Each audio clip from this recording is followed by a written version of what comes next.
Sesudah itu diperintahkannyalah kepada kepala rumahnya, isilah karung orang-orang itu dengan gandum, seberapa yang dapat dibawa mereka, dan letakkanlah uang masing-masing di dalam mulut karungnya. Dan pialaku, piala perak itu, taruhlah di dalam mulut karung anak yang bungsu, serta uang pembayar gandumnya juga.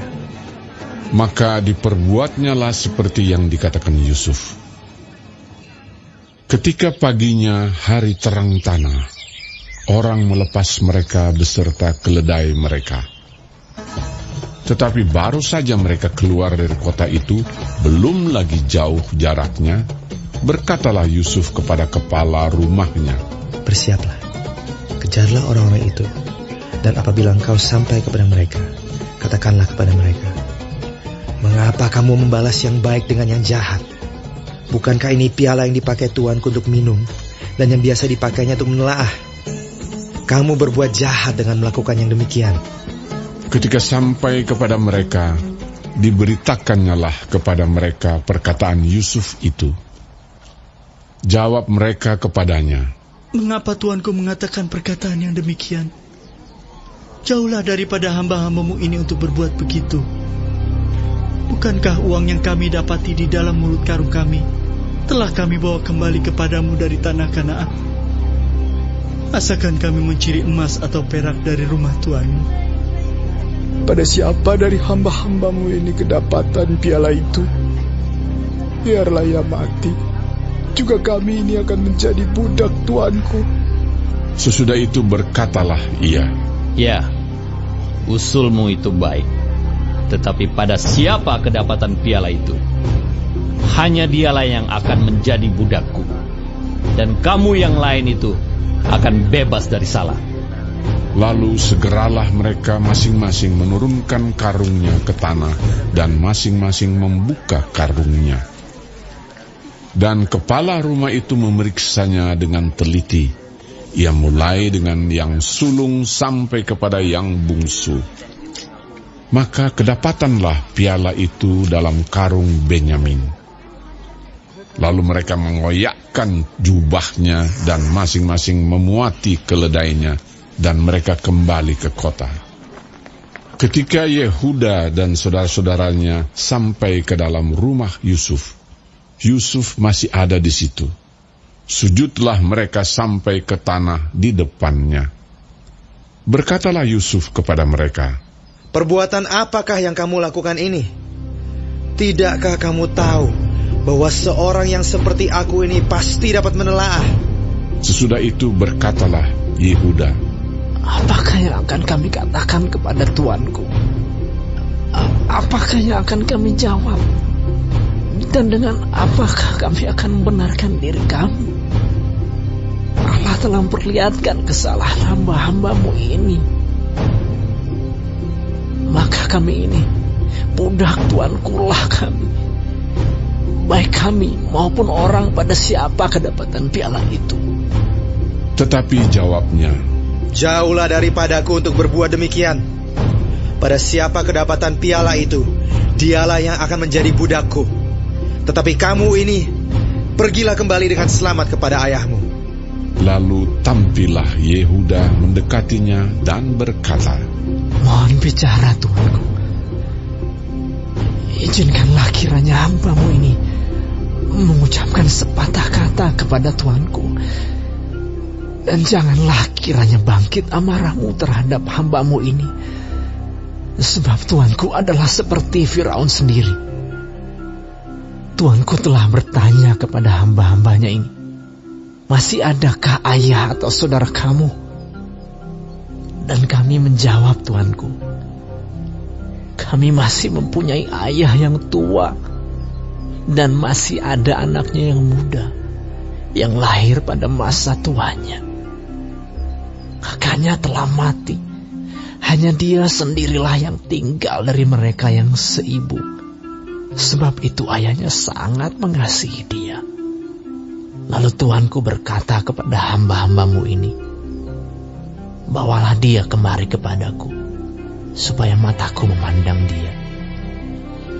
Tetapi jawab kami kepada tuanku, anak itu tidak dapat meninggalkan ayahnya.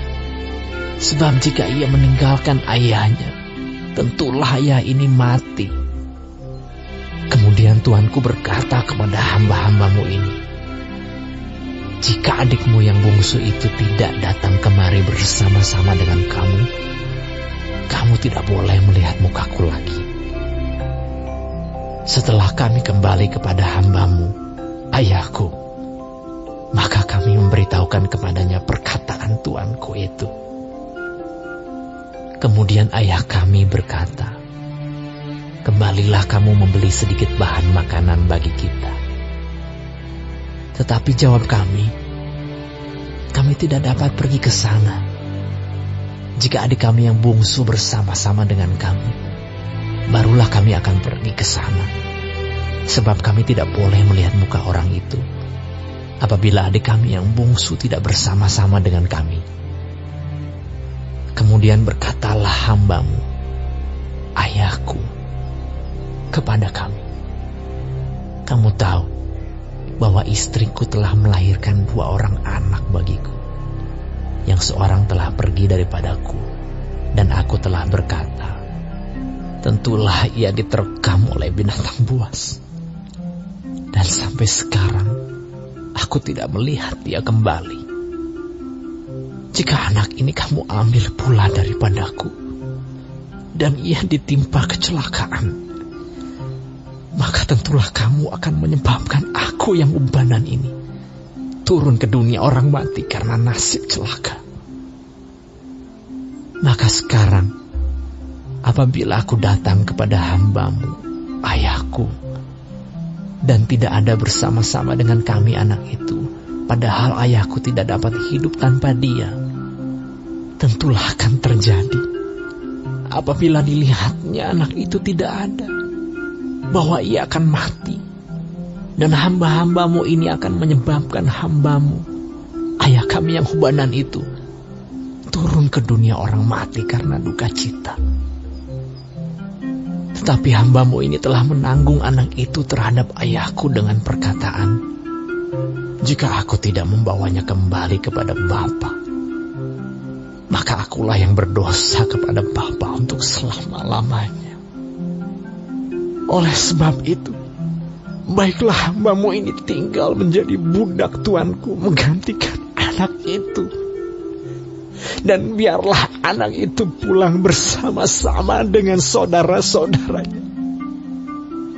Sebab masakan aku pulang kepada ayahku apabila anak itu tidak bersama-sama dengan aku. Aku tidak akan sanggup melihat nasib celaka yang akan menimpa ayahku.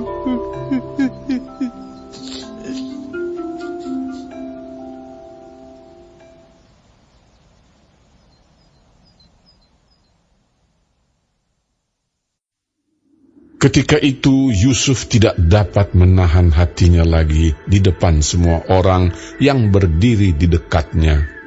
Lalu berserulah ia, Suruhlah keluar semua orang dari sini.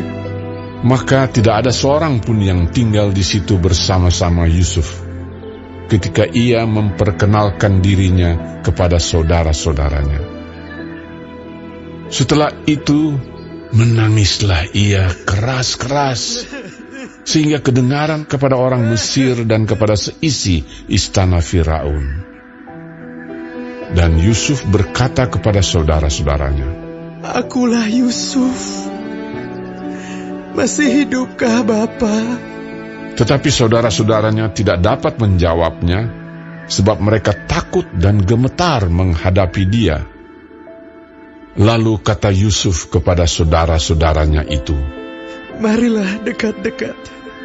Maka mendekatlah mereka.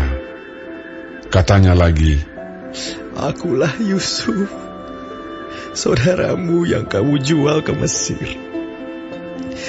Tetapi sekarang janganlah bersusah hati, dan janganlah menyesali diri karena kamu menjual aku ke sini.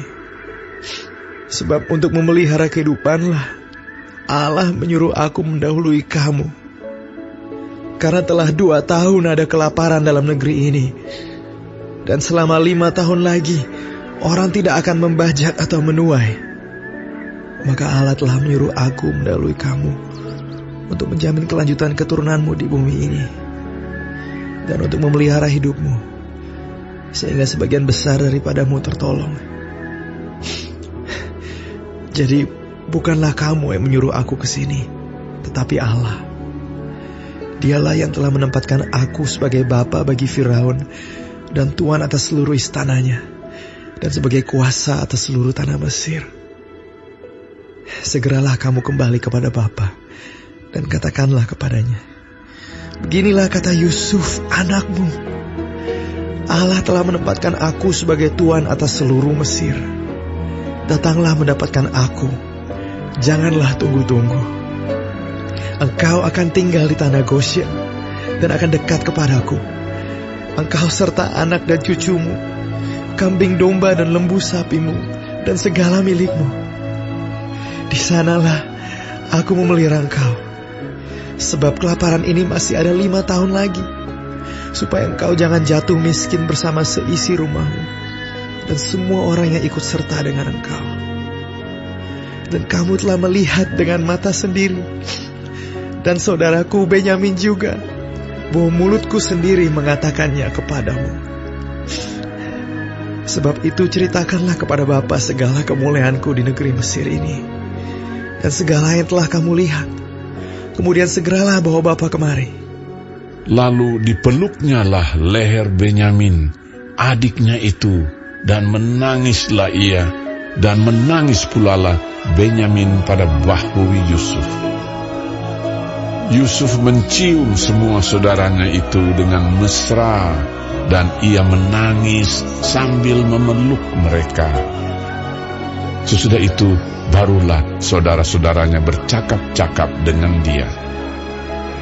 Ketika dalam istana Firaun terdengar kabar bahwa saudara-saudara Yusuf datang, hal itu diterima dengan baik oleh Firaun dan pegawai-pegawainya. Lalu berkatalah Firaun kepada Yusuf, katakanlah kepada saudara-saudaramu, buatlah begini, muatilah binatang-binatangmu dan pergilah ke tanah Kanaan. Jemputlah ayahmu dan seisi rumahmu, dan datanglah mendapatkan aku. Maka aku akan memberikan kepadamu apa yang paling baik di tanah Mesir, sehingga kamu akan mengecap kesuburan tanah ini. Selanjutnya, engkau mendapat perintah mengatakan kepada mereka, buatlah begini, bawalah kereta dari tanah Mesir untuk anak-anakmu dan istri-istrimu, jemputlah ayahmu dari sana, dan datanglah kemari. Janganlah kamu merasa sayang meninggalkan barang-barangmu, sebab apa yang paling baik di seluruh tanah Mesir ini adalah milikmu. Demikianlah dilakukan oleh anak-anak Israel itu. Yusuf memberikan kereta kepada mereka menurut perintah Firaun. Juga diberikan kepada mereka bekal di jalan. Kepada mereka masing-masing diberikannya sepotong pesalin, dan kepada Benyamin diberikannya 300 uang perak dan 5 potong pesalin. Di samping itu kepada ayahnya dikirimkannya 10 ekor keledai jantan, dimuati dengan apa yang paling baik di Mesir. Lagi pula 10 ekor keledai betina dimuati dengan gandum dan roti dan makanan untuk ayahnya dalam perjalanan. Kemudian ia melepas saudara-saudaranya serta berkata kepada mereka, janganlah berbantah-bantah di jalan. Demikianlah mereka pergi dari tanah Mesir dan sampai di tanah Kanaan kepada Yakub ayah mereka. Mereka menceritakan kepadanya, Yusuf masih hidup. Bahkan dialah yang menjadi kuasa atas seluruh tanah Mesir. Tetapi hati Yakub tetap dingin, sebab ia tidak dapat mempercayai mereka. Tetapi ketika mereka menyampaikan kepadanya segala perkataan yang diucapkan Yusuf, dan ketika dilihatnya kereta yang dikirim oleh Yusuf untuk menjemputnya, maka bangkitlah kembali semangat Yakub, ayah mereka itu. Kata Yakub, Cukuplah itu. Anakku Yusuf masih hidup. Aku mau pergi lihatnya sebelum aku mati.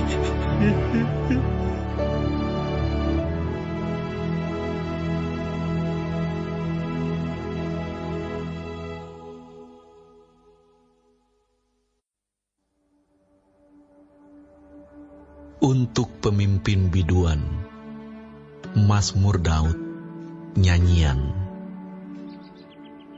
Bagimulah puji-pujian di Sion, ya Allah, dan kepadamulah orang membayar nazar. Engkau yang mendengarkan doa, kepadamulah datang semua yang hidup karena bersalah. Bila mana pelanggaran-pelanggaran kami melebihi kekuatan kami, Engkaulah yang menghapuskannya.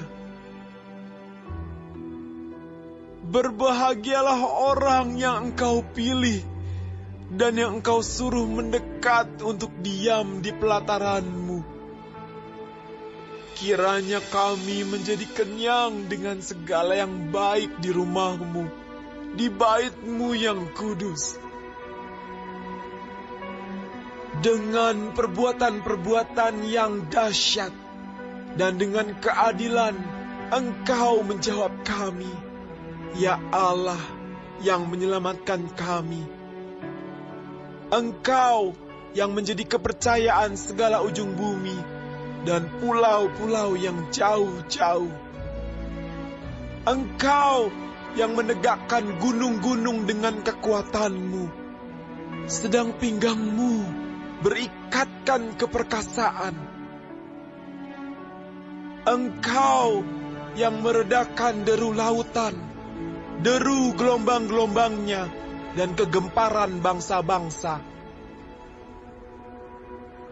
Sebab itu, orang-orang yang diam di ujung-ujung bumi takut kepada tanda-tanda mujizat-Mu. Tempat terbitnya pagi dan petang, Kau buat bersorak-sorai.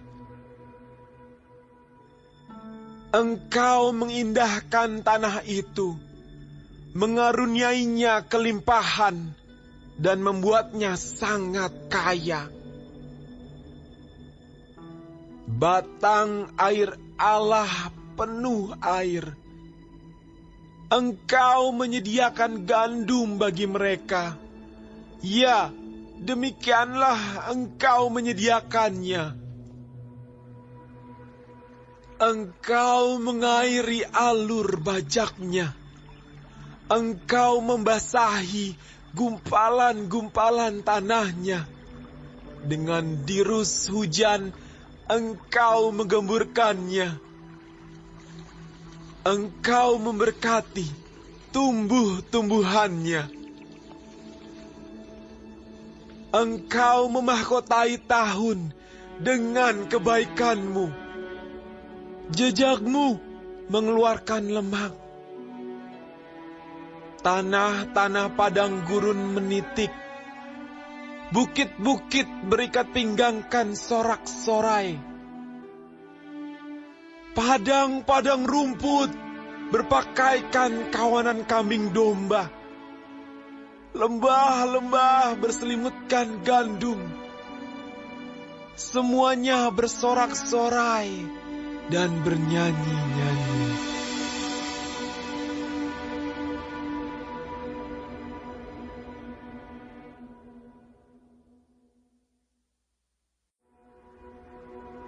Perkataan yang diucapkan tepat pada waktunya adalah seperti buah apel emas di pinggan perak.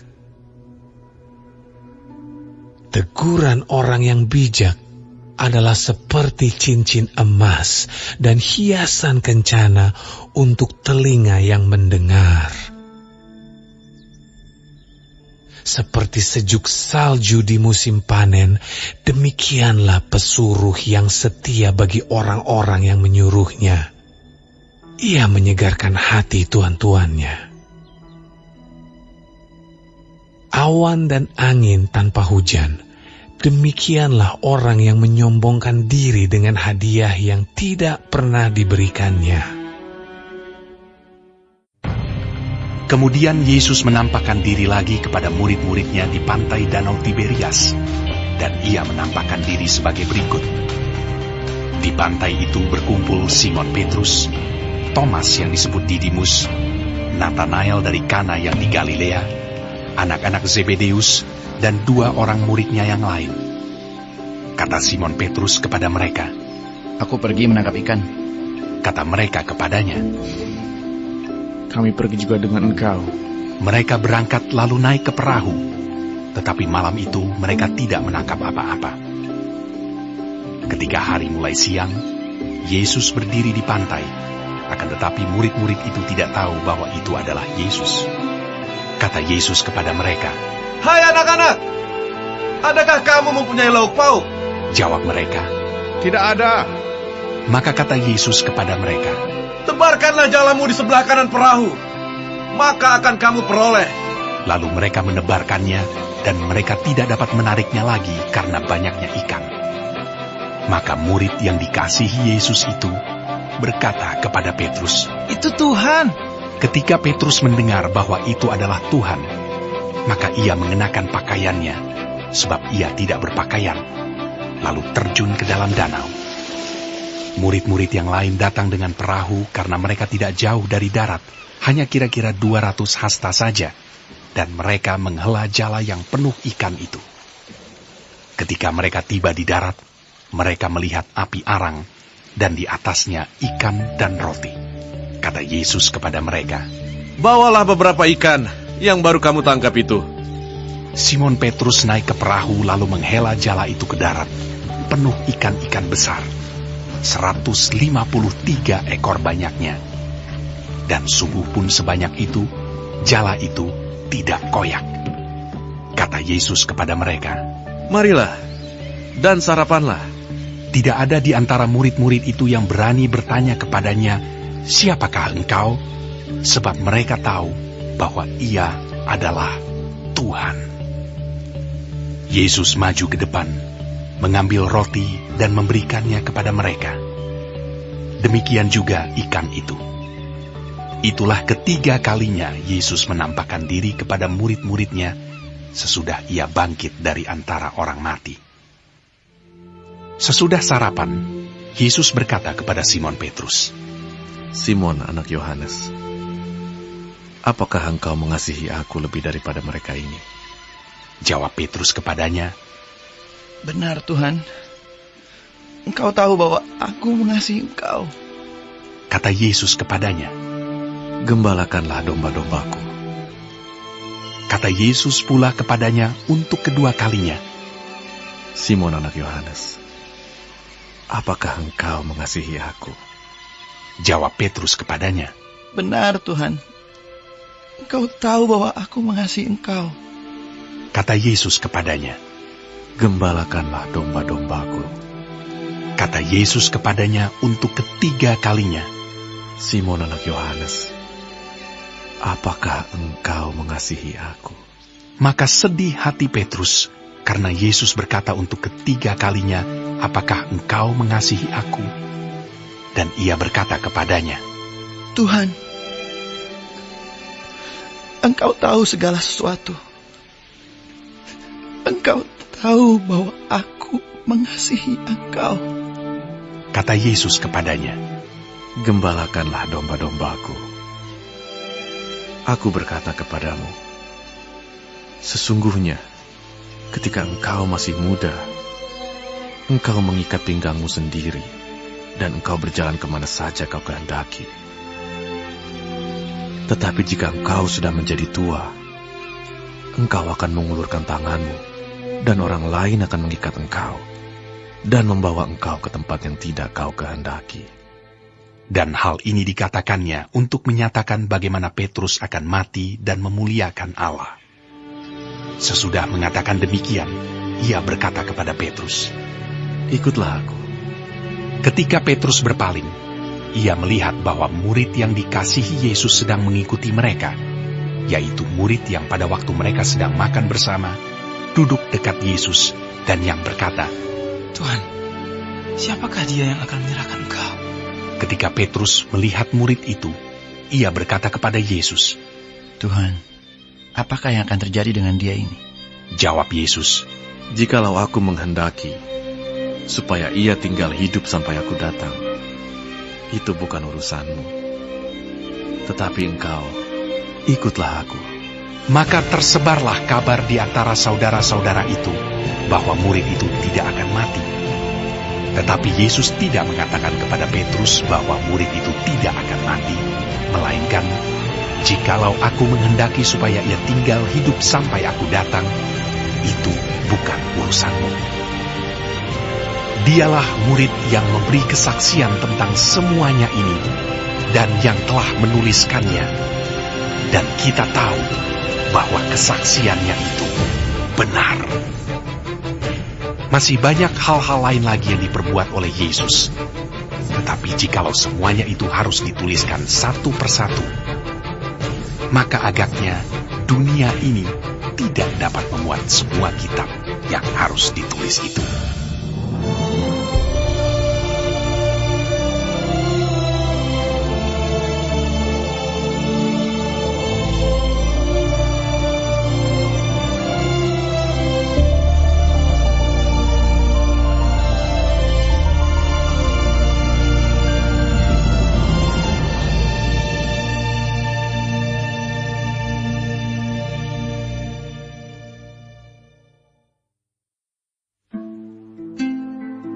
Aku mengatakan kebenaran dalam Kristus. Aku tidak berdusta. Suara hatiku turut bersaksi dalam Roh Kudus bahwa aku sangat berduka cita dan selalu bersedih hati. Bahkan, aku mau terkutuk dan terpisah dari Kristus demi saudara-saudaraku, kaum sebangsaku secara jasmani. Sebab mereka adalah orang Israel. Mereka telah diangkat menjadi anak. Dan mereka telah menerima kemuliaan. Dan perjanjian-perjanjian. Dan hukum Taurat. Dan ibadah. Dan janji-janji. Mereka adalah keturunan bapa-bapa leluhur yang menurunkan Mesias dalam keadaannya sebagai manusia, yang ada di atas segala sesuatu. Ia adalah Allah yang harus dipuji sampai selama-lamanya. Amin. Akan tetapi firman Allah tidak mungkin gagal, sebab tidak semua orang yang berasal dari Israel adalah orang Israel, dan juga tidak semua yang terhitung keturunan Abraham adalah anak Abraham. Tetapi yang berasal dari Ishak yang akan disebut keturunanmu. Artinya, bukan anak-anak menurut daging adalah anak-anak Allah, tetapi anak-anak perjanjian yang disebut keturunan yang benar.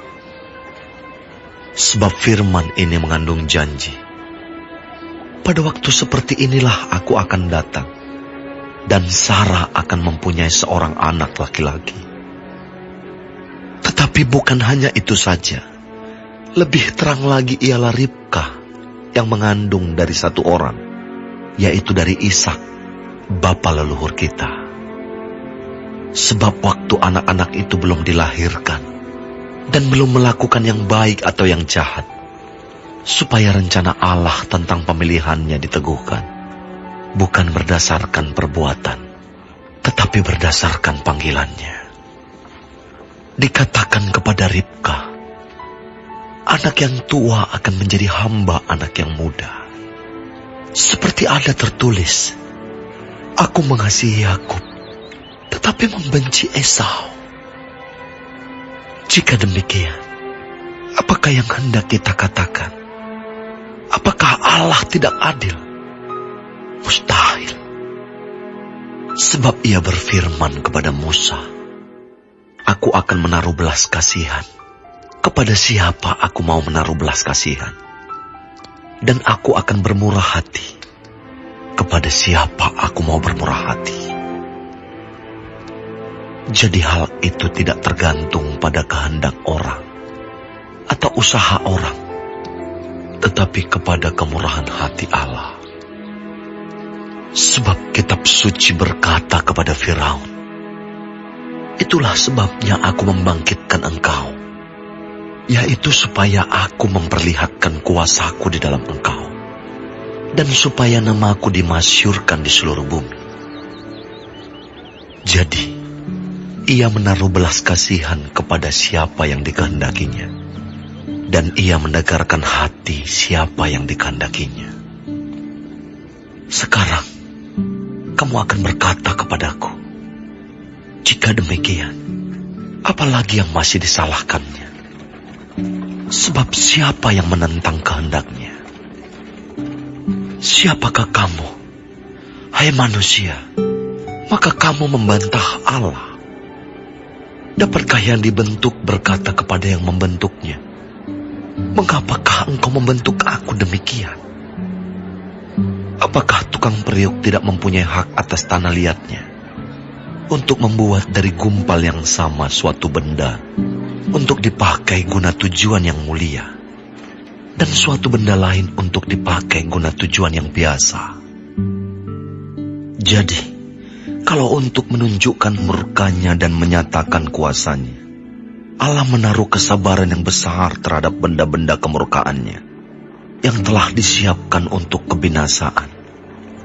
Justru untuk menyatakan kekayaan kemuliaannya atas benda-benda belas kasihannya yang telah dipersiapkannya untuk kemuliaan, yaitu kita yang telah dipanggilnya, bukan hanya dari antara orang Yahudi, tetapi juga dari antara bangsa-bangsa lain.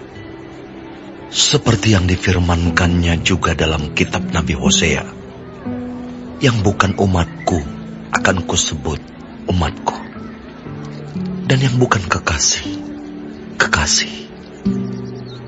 Dan di tempat di mana akan dikatakan kepada mereka, kamu ini bukanlah umatku, di sana akan dikatakan kepada mereka, anak-anak Allah yang hidup.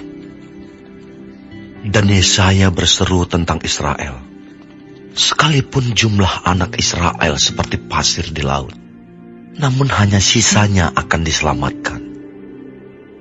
Sebab apa yang telah difirmankannya akan dilakukan Tuhan di atas bumi, sempurna dan segera.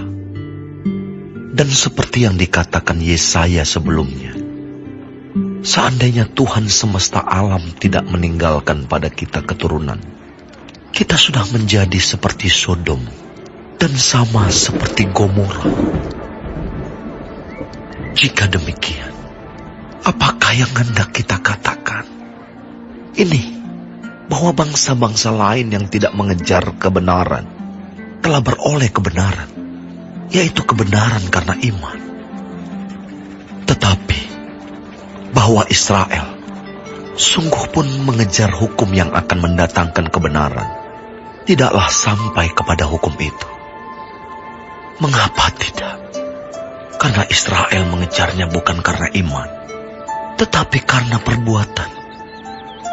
Mereka tersandung pada batu sandungan. Seperti ada tertulis, sesungguhnya aku meletakkan di Sion sebuah batu sentuhan dan sebuah batu sandungan, dan siapa yang percaya kepadanya tidak akan dipermalukan.